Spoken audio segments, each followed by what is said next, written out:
Welcome you all. Practical sessions start करना है IFS का। मतलब इस लेक्चर में मैं लेने वाला हूँ after long gap. Okay, I find out solution for taking the lectures and basically a practical lectures. So ये screen recording मैं आपकी कर रहा हूँ आपके लिए and I'm covering today the IFS practical part. In IFS practical part मैंने classroom में कल ही तो एटीकेटी के पेपर एटीकेटी एंड रेगुलर के पेपर शेयर किए हुए हैं।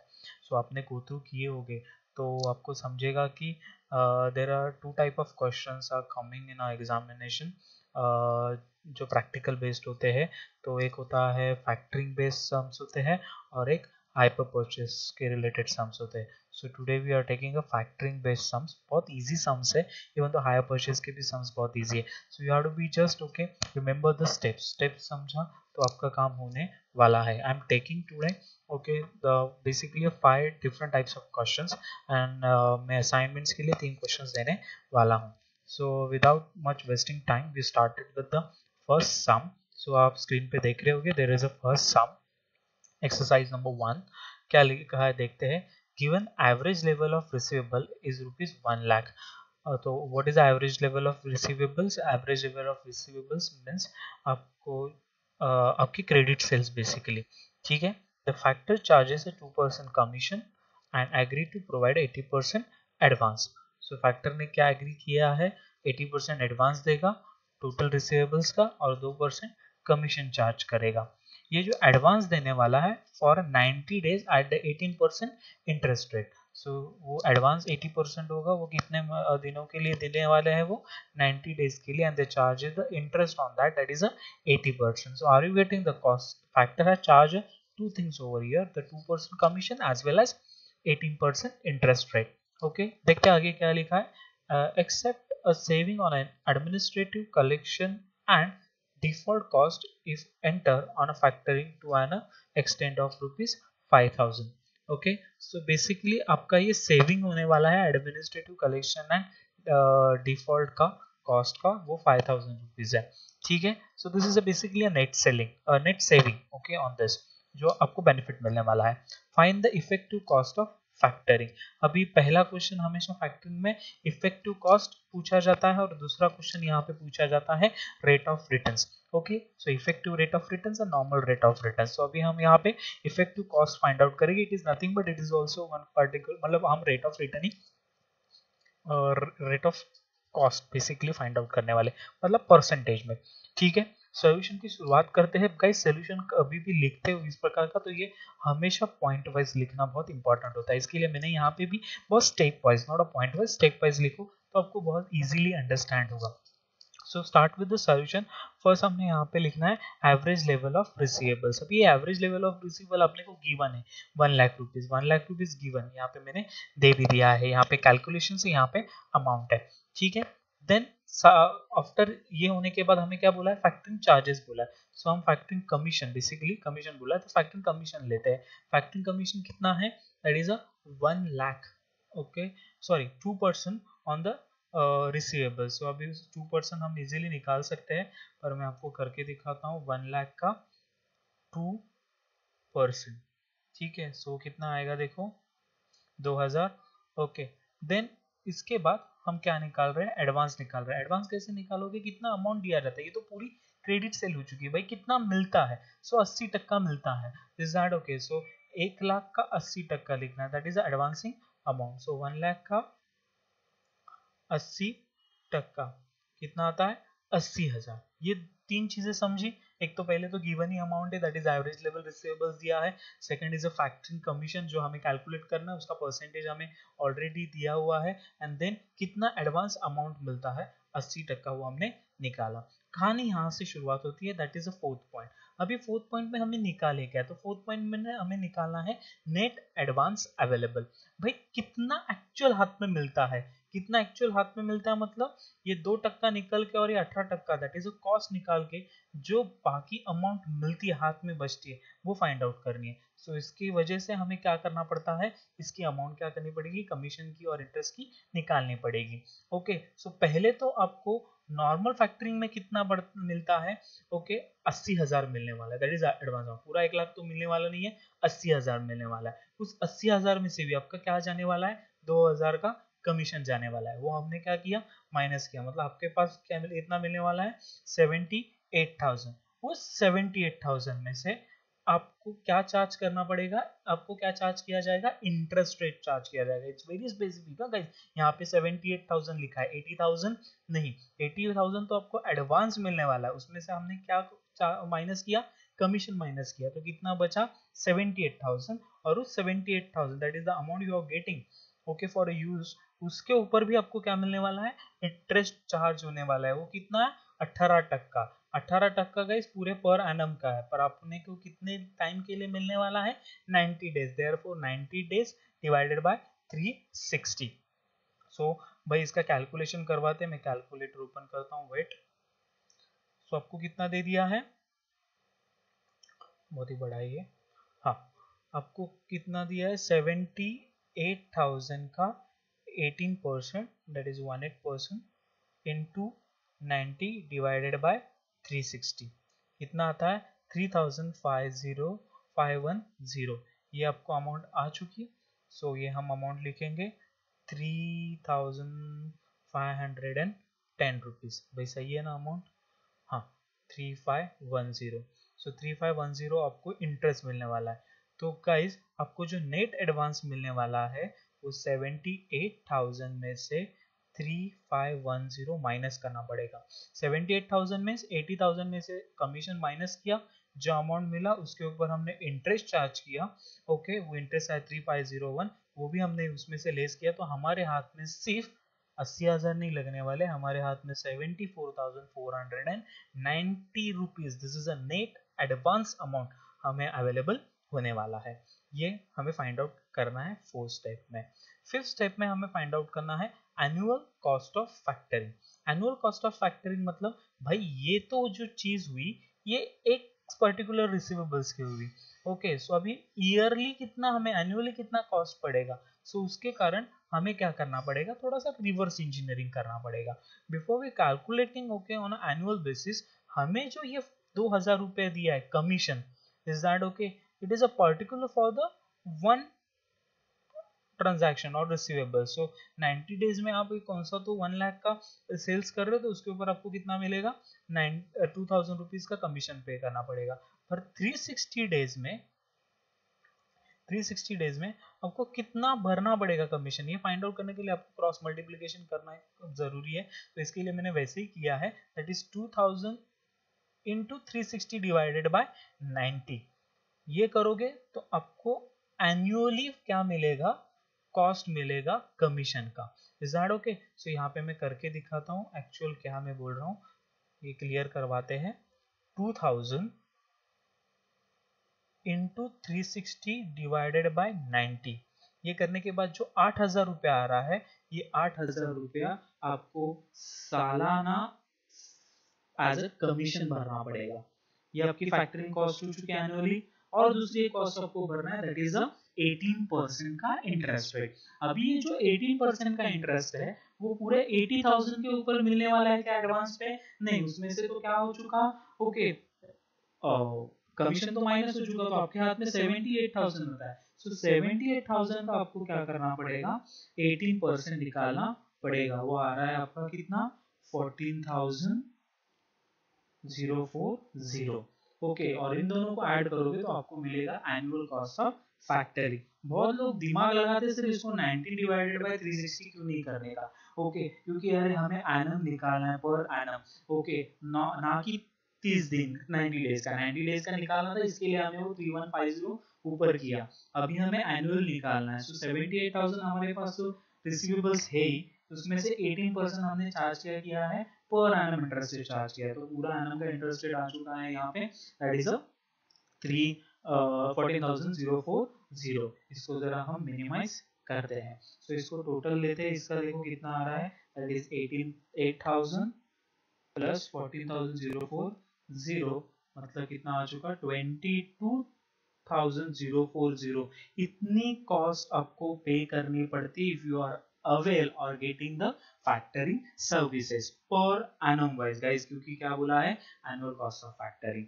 सेकेंड पार्ट जो है that is the six part, आपको नेट कॉस्ट ऑफ फैक्टरिंग करना है। सर अभी ये क्या लफड़ा है, एनुअल कॉस्ट ऑफ फैक्टरिंग हमने फाइंड आउट किया, okay, net available advance find किया। इसमें से बेसिकली हमें क्या समझता है फोर्थ पॉइंट में, नेट एडवांस अवेलेबिलिटी में आपको 80,000 जो एडवांस मिल रहा है उसमें से एक्चुअल अमाउंट एडवांस कितना हाथ में लगता है, okay, that is remaining the cost part, मतलब एक्सक्लूडिंग द कॉस्ट पार्ट। तो हमने कॉस्ट माइनस करने के बाद 74,490 ये हमें पता चला। अभी हमारे को क्या हमने फाइंड आउट किया, साल में कितनी कॉस्ट पे करनी पड़ेगी, दैट इज 22,040। अभी नेट कॉस्ट कितनी पे करनी पड़ेगी, नेट कॉस्ट का लफड़ा क्या है, जो फैक्टरिंग कॉस्ट है उसमें से आपकी जो बचने वाली अमाउंट है वो भी कंसीडर करना बहुत जरूरी है।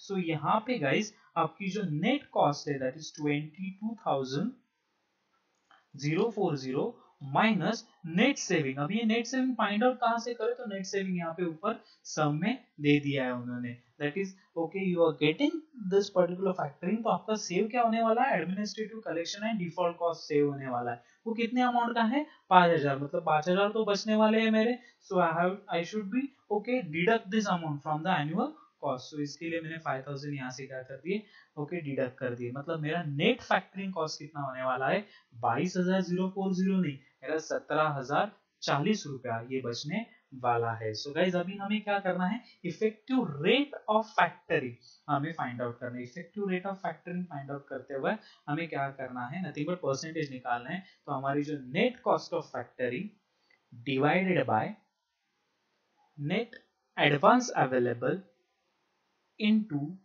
100 करोगे तो आपको आने वाला है that is effective rate of factoring.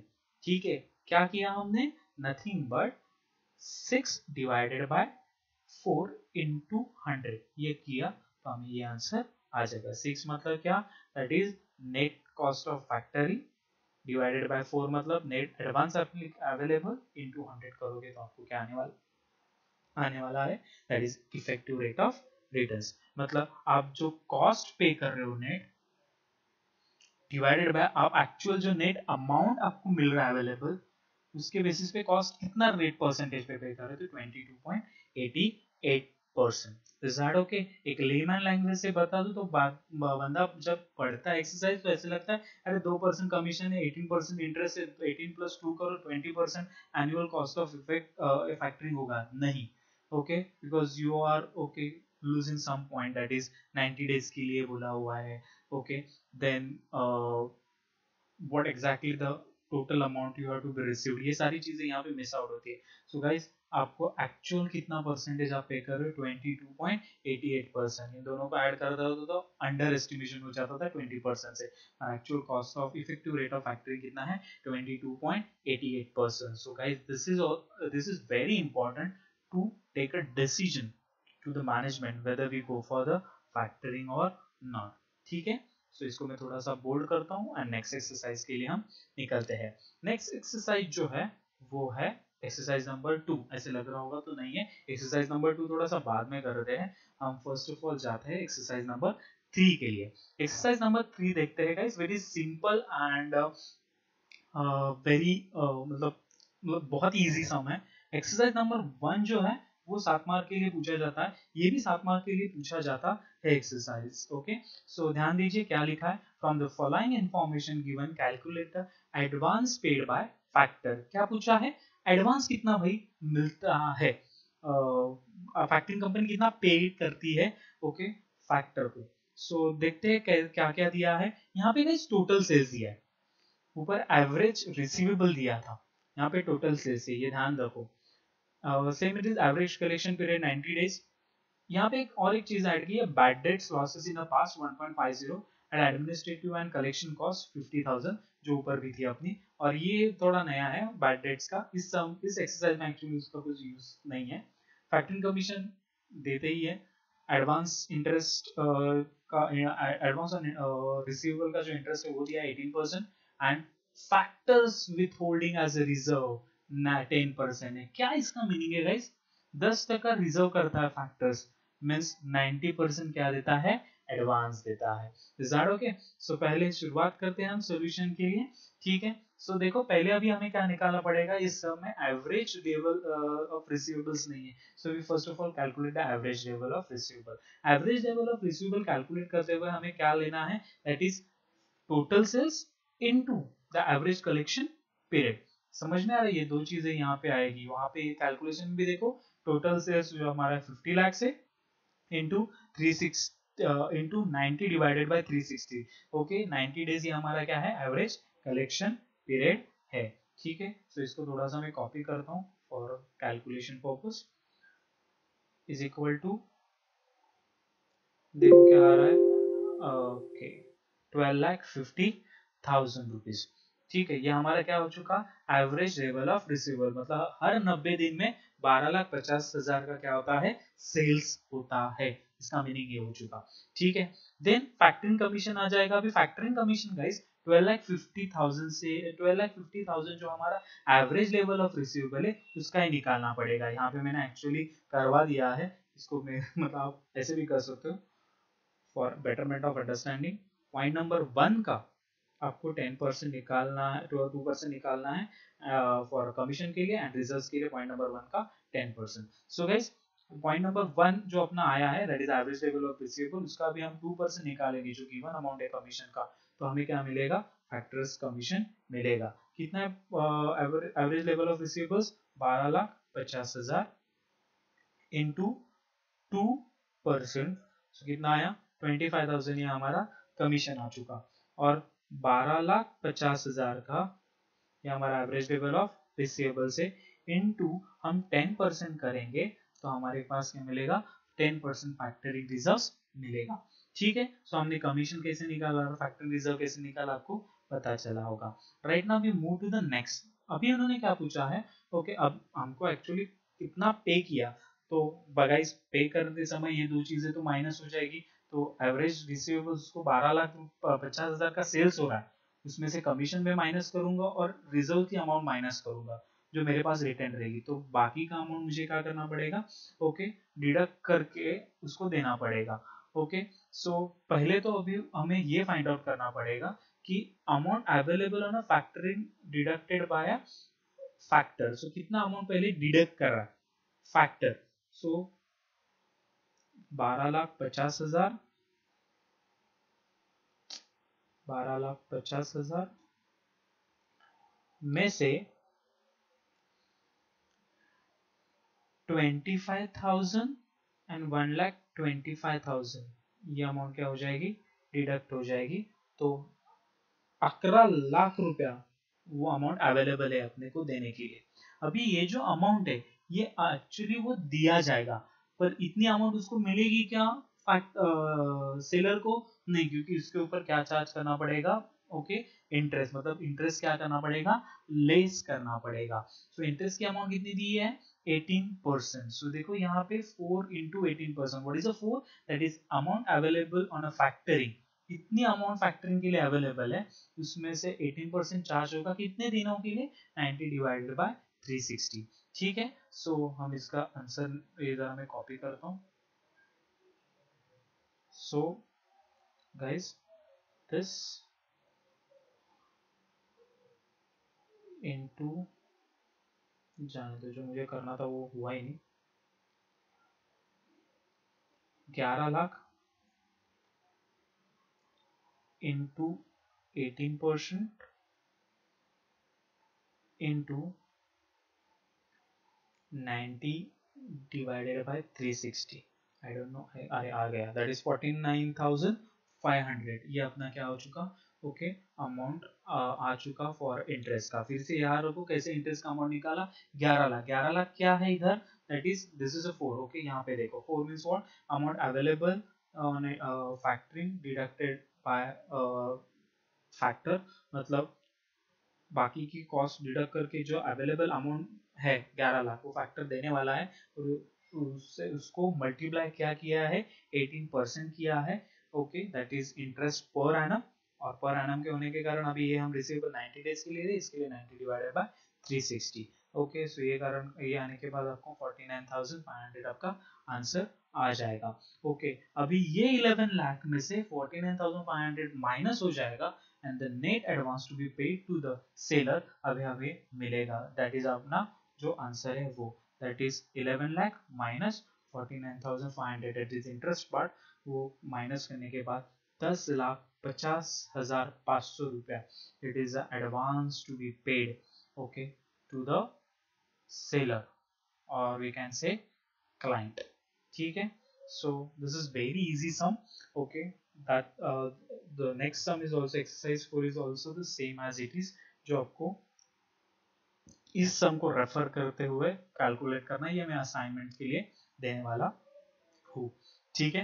The next some that is exercise number 5, अभी हम कैलकुलेट सॉल्व करते हैं। Exercise number 5 is also same with the exercise number 3 and 4, पर इसका थोड़ा सा एक एक्सटेंशन है, यहाँ पे आपको ओके एनुअल कॉस्ट भी निकालना है, ओके, सो एनुअल कॉस्ट निकालना है, नॉर्मली तो कॉस्ट ऑफ फैक्टरिंग तक आना ही है आपको, पर उसके बाद आपको एनुअल कॉस्ट भी निकालना है, दैट इज वार्षिक, ठीक है। सो पहले हम ओके एक्सरसाइज नंबर 5 देखते हैं क्या हुआ है। Exercise number 5 same as it is, okay, जो हमने ऊपर का एक्सरसाइज किया है ना उसका ही है, फिर से रिपीट करवाते हैं, उसका क्या दिया देते हैं, form the following information given and calculate annual effective cost of factoring to the firm, क्या पूछा है देखो, annual cost, annual effective cost of factoring पूछा है, और यहाँ पे क्या पूछा था, that is only calculate advance paid by factor, so ये देखो एडवांस पेड बाय फैक्टर पूछा है, और यहाँ पे आपको annual effective cost of factoring पूछा गया हुआ है, ठीक है। सेम एक्सरसाइज है, कुछ बदलाव नहीं है, पर आपको पहले एडवांस पेड निकालना ही पड़ेगा, ठीक है। एक बार फिर से रिवीजन हो जाएगी, सेम चीज वहां पे दी है, टोटल से 50 लाख की थी, ऊपर भी 50 लाख की थे, average collection period 90 days, bad debts 1.5%, administrative and collection cost is 50,000, factors commission is 2%, interest on advance on receivable is 18%, factors without as a reserves 10%, okay. So advance to be paid तक आ जाते हैं, कैसे calculate करना है, पहले क्या करना है आपको, सेल्स देने के, सेल्स दिया हुए कारण आपको एवरेज सेल्स निकालना पड़ेगा, एवरेज सेल्स निकालने के लिए आपको क्या करना पड़ेगा, sales into average collection period, average collection period कितना है आपका, दैट इज 90, तो 50 लाख सेल्स है इनटू 90 डिवाइडेड बाय 360 करोगे तो आपको क्या आने वाला है, okay, average level of receivers 12,50,000, same sum है, एडवांस टू बी पेड तक सारा चीज सेम आने वाला है एक्सरसाइज नंबर 3 के हिसाब से। उसके बाद आप क्या करोगे, फैक्ट कमीशन चार्ज करोगे, कमीशन कितना है 2%, 2% of what, that is average level of receivable, हमने एवरेज लेवल ऑफ रिसीवेबल्स निकाला, तो उसको हम अभी कमीशन कैलकुलेट करते हैं, उसका 12,50,000 का तो आया 25,000, 2% कितना आया 25,000। उसके बाद हम अभी क्या चार्ज करते हैं, अब क्या कैलकुलेट करने वाले,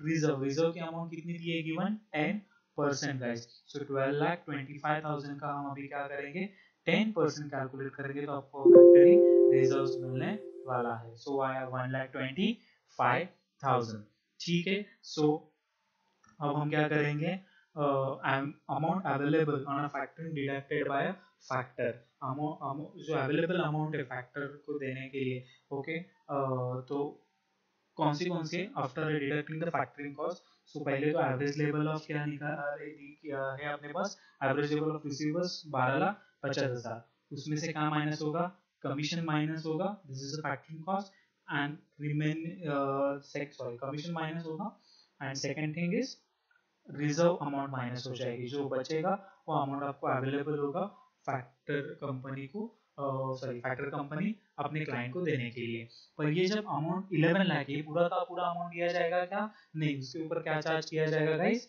इंटरेस्ट चार्ज किया जाएगा। सो इंटरेस्ट चार्ज करने के लिए fact amount available on a factoring deducted by a factor, okay, so ये 11 लाख का जो अमाउंट अवेलेबल है उसके ऊपर 18% चार्ज होगा, कितने दिन के लिए, 90 डेज के लिए, ठीक है। सो is equal to 11 lakh, that is amount available for factoring, into 18% into 90 divided by 360 आया 49,500. ओके, सो अमाउंट अपना जो एडवांस टू बी पेड है वो क्या होने वाला है, amount available on factoring minus interest, जो अमाउंट है वो माइनस हो जाएगा, तो 10,50,500 रुपया ये अमाउंट टू बी पेड हो चुका। गाइस दो बार हमने ये, ओके दो बार क्या तीन बार हमने ये सम सभी कर लिया है। सो यहाँ तक कहानी सेम हो जाती है। ओके, उससे हम सिर्फ क्या निकालते हैं, ये calculation of effective rate of interest करने के लिए है, ठीक है, that advance to be paid था। अभी हमें क्या बोला है, effective rate of interest basically इसका निकलता है इन तीनों को जब आप ऐड करोगे, सॉरी कमीशन और इंटरेस्ट को डिवाइडेड बाय आप ये जो एडवांस टू बी पेड है दैट इज निकालना होगा, तो यहाँ पे निकाल सकते हैं हम इफेक्टिव रेट ऑफ दिस, रुको, effective rate of interest basically factoring cost divided by amounts to be paid into 100 करने के बाद इफेक्टिव कॉस्ट ऑफ रेट निकलता है, जो चीज हमने ओके फर्स्ट एक्सरसाइज में की थी वैसे। इसमें से सिर्फ क्या माइनस होगा, या एडमिनिस्ट्रेटिव और कलेक्शन कॉस्ट माइनस हो जाएगी इन दोनों में से, तो थोड़ा सा वो अमाउंट नीचे आ जाएगा, ठीक है। सो लेट्स सी, देखते हैं कैसे कैलकुलेट करना है सब, मतलब ये तो calculation of advance to be paid तक आने का ही है। उसके बाद जो कहानी है वो यहाँ पे है, ठीक है। ये थोड़ा सा ध्यान से सुनिए क्योंकि ये थोड़ा सा आपको अलग जाने वाला है। यहाँ तक तो रिपीटेड ही था, अभी यहाँ से हम फाइंड आउट करेंगे एनुअल कॉस्ट ऑफ फैक्टरिंग। मतलब आप देखोगे तो 1 to 6 points are same, then 7 to जो 13 पॉइंट है ये आपके लिए थोड़े से बदलने वाले हैं। Calculation of annual cost of factoring कैसे निकालेंगे, सो पहले हम करेंगे फैक्टरिंग कमीशन। अभी जो फैक्टरिंग कमीशन है ये हमारा क्या है, 25,000 रुपीज है, ठीक है। सो 25,000 हमने निकाला हुआ, सो 25,000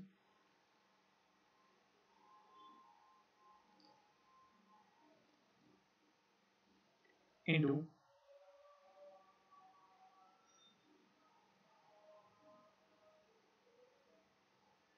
360 डिवाइडेड बाय 90 करना पड़ेगा, दैट इज वो आया 1,00,000, ठीक है। Interest charge by factor, okay, so interest charge by factor हमने निकाला था 49,500, ठीक है। So interest charge by factor हमारा आया 49,500, इधर थोड़ा मैंने गलत लिखा वो मैं सुधारता हूँ, इंटू 360, अभी ये कितना है 90 डेज के लिए अपने को एनुअली निकालना है, तो 360 डिवाइडेड बाय 90 करना पड़ेगा, तो ही अमाउंट प्रॉपर आ जाएगा। यहाँ पे लिखते समय गलती हो चुका है, divided by 90 yield is also same 90। जब आप रेफर करोगे तो ये जो पॉइंट है 2 and 3 इसका नहीं निकालना है, 2 means point number 2 factoring commission 25,000 into 360 divided by 90, वो आया अपना 1,00,000 रुपया। और इंटरेस्ट का निकालने के लिए पॉइंट नंबर 5 दैट इज जो हमने इंटरेस्ट निकाला था 90 डेज का, अभी हमें साल का निकालना है, इसके लिए that is 49,000 into 360 divided by 90, that is 1,98,000। so total कितना आता है देखो, that is this commission, factoring commission annual plus interest annually, enter करोगे तो 2,98,000 अपना आ गया। उसमें से अभी गिवन नेक्स्ट क्या करेंगे, okay, administrative cost, administrative collection and cost से कितना है वो 50,000 गिवन है वो अमाउंट, ओके, कहाँ पे ढूंढने की जरूरत नहीं, यहाँ पे देखो ये अमाउंट क्या हो चुकी है, गिवन दे दी गई है, ठीक है। सो ये 50,000 निकाल दिया हमने। नेक्स्ट क्या है, मतलब लिखा हमने, next bad debts loss in पास से, सो बैड डेट्स लॉस जो है वो निकालने हैं, तो कैसे निकालोगे, तो टोटल सेल्स बैड डेट्स आते हैं टोटल सेल्स में, परसेंटेज हमें दिया गया हुआ है, सो हम फॉर्म डालेंगे, that is 50 lakhs total sales into 1.5% bad debts rate which is given okay in an exercise, enter करोगे तो आपको आंसर आ जाएगा that is 75,000, ठीक है। सो नेक्स्ट दिया है form saving on taking a factor service two, so ये बेसिकली दो चीजें हैं, ओके, ये हम पैसा सेव करने वाले, क्यों? बिकॉज हम अभी क्या कर रहे हैं, फैक्टरिंग ओके सर्विस यूज कर रहे हैं। सो हम कितना मनी सेव कर रहे हैं फॉर्म का? सो ये 50,000 on administration and collection charges, और ये 75,000 बैड डेट्स का।